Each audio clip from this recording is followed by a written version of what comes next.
عشان ما اقول بوجوهكم شعب جوعان، شعب تعبان، شعب الله مطيح حظه.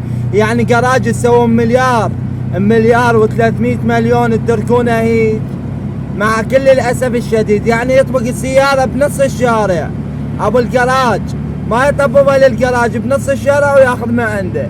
هذا الجراج لابوي مسوينه، هذا تنوعه متروك لابوي. حسبي الله ونعم الوكيل. هاي فلوسك يا عراق. فدوى قلبكم متابعة ولايك الخاطر ابو الجراج. شوفوا هذا اي والله منكوب ولا طير بي ولا طير، ماكو فارق. وين يريد يوصل بينا الحال بعد؟ يابا الف رحمة على روحك يا صدام. خلي يقولوا انا بعثي، يقولوا انا مو خوش ادمي، يقولوا انا هيك انا هيك. بس عم صدام ما صدام صحيح هو مو خوش ادمي، بس خوش ادمي بنفس الوقت. صحيح كلام لو لا؟